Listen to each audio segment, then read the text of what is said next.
If you spend your nights tossing and turning, struggling to fall asleep, or waking up multiple times without being able to rest again, today I want to show you how you can sleep through the night and wake up refreshed using natural aids and, only when truly necessary, a very gentle medication.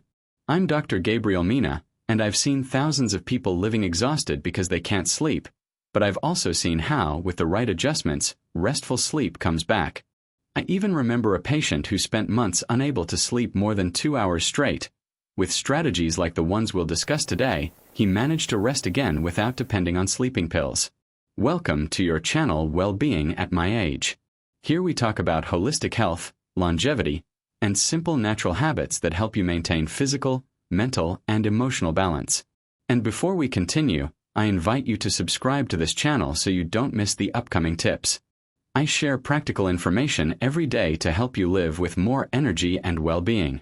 Today I'm going to explain how to fall asleep quickly, how to avoid those frustrating nighttime awakenings, and how to achieve truly restorative sleep. We'll also talk about helpful foods, a very effective smoothie, and how options like magnesium, ashwagandha, phosphatidylserine, and melatonin really work. I want you to understand something essential. When you go to bed, you should be able to fall asleep within a few minutes. That's the natural process. But when that doesn't happen, there are ways to help your body recover its rhythm. Melatonin, for example, has a very specific role and only acts at the beginning of sleep, not throughout the night. Its function is to signal the body that it's time to rest, like someone firing the starting gun of a race. And the good news is that there are natural options, like cherries, that help elevate your melatonin levels in a physiological way. Something that surprised me during my lifestyle medicine certification was the concept of the sleep bank. Research conducted on cadets at the Walter Reed Medical Center showed that when someone knows they will face days with little sleep, because of work, night shifts, travel, or stress, they can pre-sleep and protect cognitive function by resting well in advance. It doesn't prevent all the effects, but it significantly reduces mental decline. I see this all the time in patients who care for their children or who work rotating shifts. Sleeping well before a heavy week makes a noticeable difference. Now let's return to cherries. Studies from the Rochester Medical Institute show that they increase melatonin and help initiate sleep. You don't need large amounts. Just a few cherries or a small smoothie is enough. If someone tells you cherries raise blood sugar, remember that this usually reflects underlying metabolic issues. A high-fiber fruit is not the enemy. And if you're concerned about digestion because you don't have a gallbladder, there's no problem. Over time, the body creates a functional gallbladder that compensates. Cherries are not the same as strawberries, and their greatest value appears when your sleep schedule is inconsistent.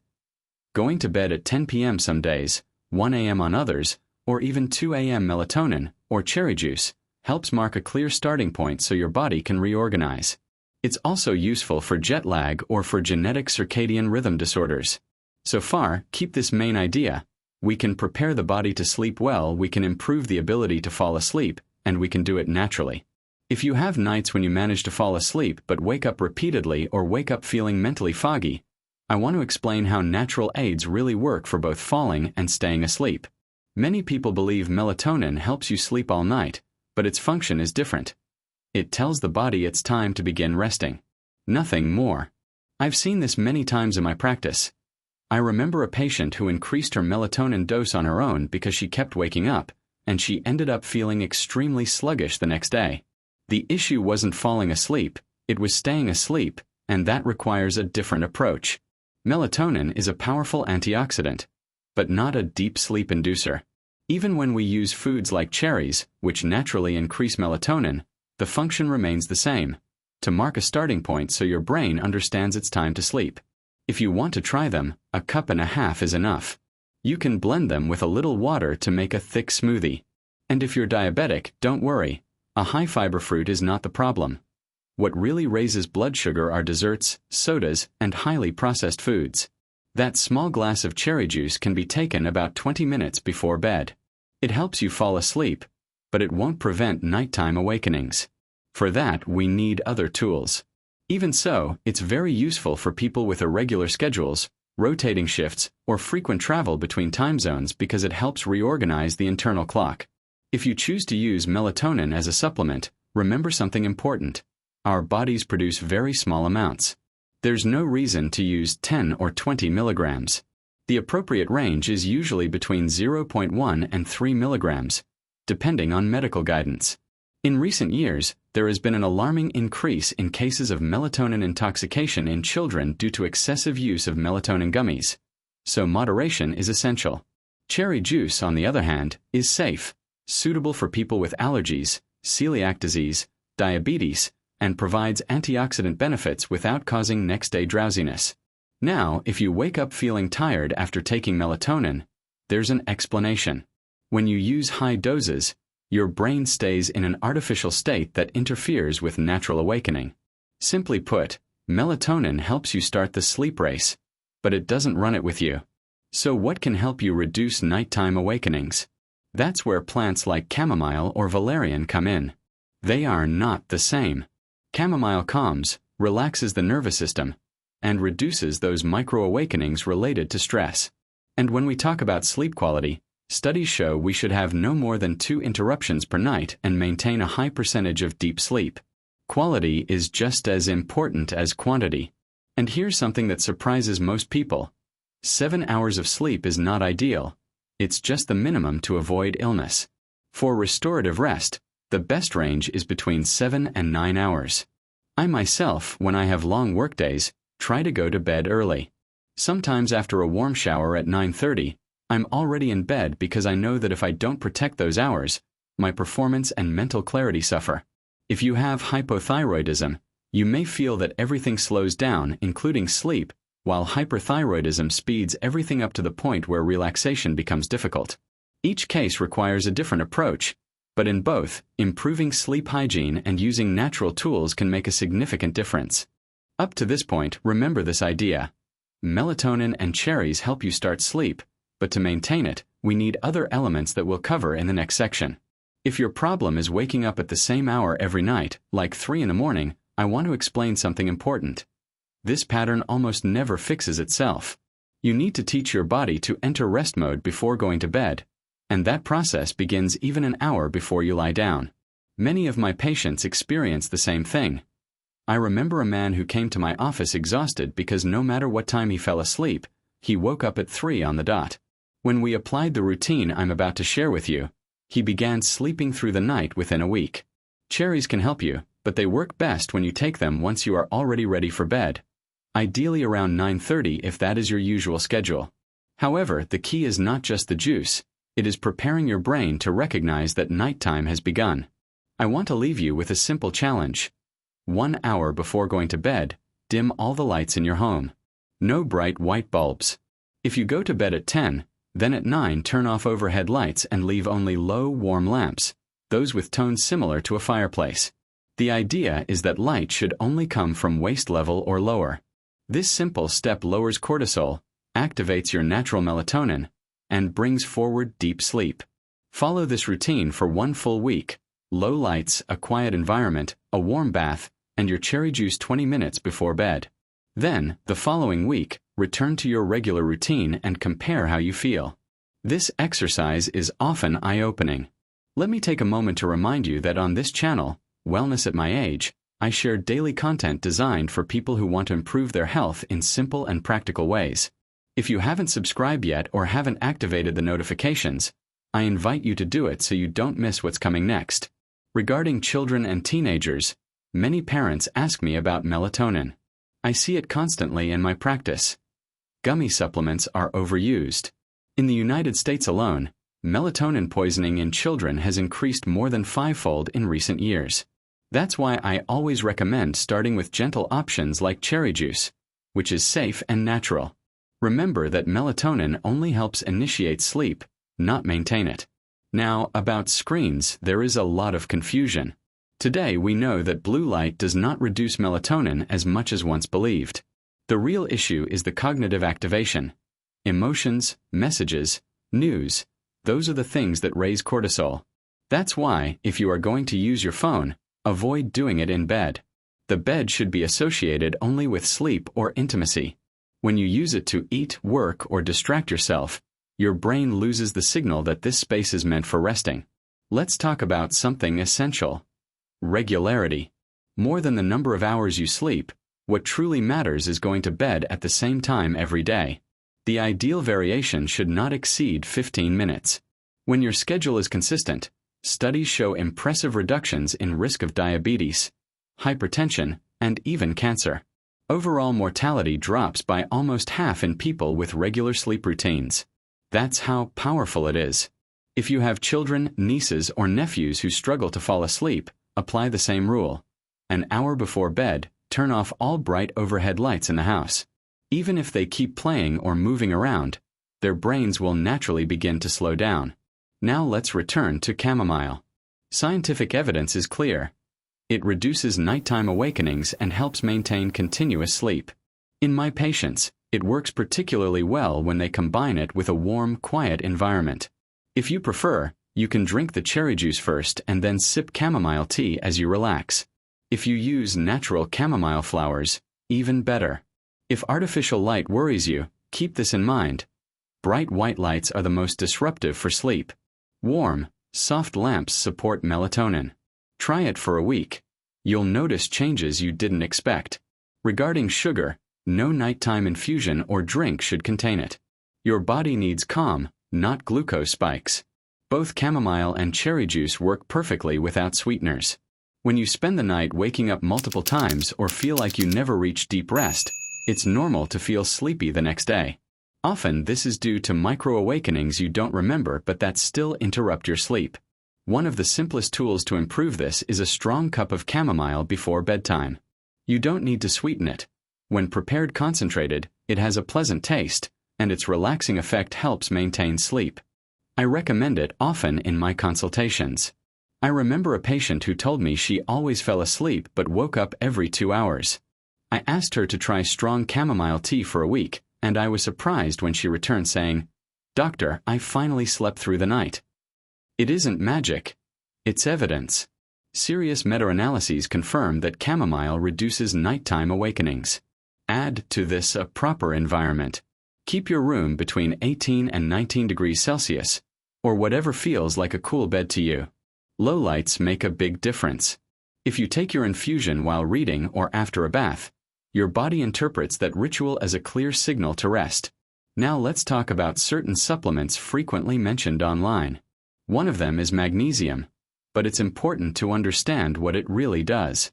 Magnesium citrate and magnesium chloride do not cross the blood-brain barrier, meaning they don't reach the brain. They don't induce sleep directly. What they do is relax the muscles. And for people who are tense or have muscle tightness, that relaxation helps the body surrender to rest. But if you are already relaxed, magnesium won't change your sleep. If you work night shifts and have to sleep during the day, a small dose of melatonin, between 0.1 and 3 milligrams, can help you initiate sleep as long as you fully darken the room and prepare the environment so your brain understands the cue. Regarding cherries, even people with high glucose can consume a small portion. In my lifestyle medicine patients, we regularly include fruit without raising glucose levels. In fact, many end up stopping medications because their metabolic health improves. When children can't fall asleep even with the lights off, it helps to stay with them for a moment. Lying next to them, reading a story, or using white noise may be enough to calm their nervous system. I experience this myself when I fly. The constant sound of the airplane makes me fall asleep quickly. That is exactly the effect of white noise. And for adults, a cool bed matters too. Surely you've noticed how you look for the cold side of the pillow. When the bed is too warm, it becomes difficult to fall asleep. I'm not talking about using ice, just keeping the bed fresh and comfortable. Now let's move on to something everyone is talking about lately: ashwagandha and phosphatidylserine. These two compounds help especially with a very common issue: coming home exhausted, going to bed, and still having a racing mind. When cortisol is high, thoughts stack up one after another and sleep becomes impossible. Ashwagandha and phosphatidylserine help lower cortisol, which is why many people notice a real difference. If you lie down and your mind won't stop, get up for a moment. Read something calming, breathe, wait for sleepiness to arrive, and then return to bed. Staying there fighting it only increases frustration. For those who have asked me to repeat the nighttime preparation routine, here it is. For a full week, do the following. 1 hour before bed, dim all lights, remove screens, and create a warm environment like candlelight or soft yellow lighting. It is not blue light that affects sleep the most, but emotionally activating content. Taking a bath, reading, drinking cherry juice, and then chamomile prepares the brain to disconnect. The next week, follow your usual routine and compare the results. Most people notice a major improvement. In summary, melatonin signals the beginning of sleep but does not maintain it. Cherries increase melatonin naturally. Sleeping 7 to 9 hours is ideal, and regularity is more important than total hours. If you sleep little before an important day, remember the sleep bank. If you rest well in the days leading up to it, your performance stays stable even after a short night. Sleep should feel like a refuge, not a struggle. I remember a patient who once told me, "Doctor, I'm not looking for sleep. I'm looking for peace." And I think that sums it up. When you build a ritual that brings you into a state of calm, sleep arrives by itself. When the night feels long and sleep simply won't come, many people ask me what they can do to quiet the mind so the body can finally rest. And something I've seen repeatedly in my patients is that when we accumulate worries, tension, and unspoken emotions, insomnia becomes stronger. That's why I want to share with you a simple, profound, and liberating practice I've recommended for years. Talking to God as you would to a close friend. You don't need a rigid formula or memorized phrases. Just tell Him what you carry inside, what hurts, confuses, or overwhelms you. If you need to cry, do it. That emotional release lowers cortisol, the stress hormone, and opens the door to more peaceful sleep. More than once I've fallen asleep while praying, feeling the tension melt away. And I want to share an experience I had recently with a patient. She was so anxious that she had spent weeks sleeping no more than 2 hours a night. She started taking the natural remedies I recommended, but she still woke up startled. One day she told me, "Doctor, I did what you said. I sat on my bed and talked to God as if He were right in front of me." That night she slept almost 7 hours. It wasn't magic. It was relief. Something shifted in her when she stopped carrying everything alone. I want you to reflect on this calmly. Sometimes life seems to take away the things we long for, as if what we were hoping for suddenly disappeared. And when that happens, we feel something unfair occurred. We've all lived moments like that. But I have also seen, in my life and in my patients, that what doesn't arrive or what seems delayed is often simply the prelude to something better. And the best things usually appear when we least expect them.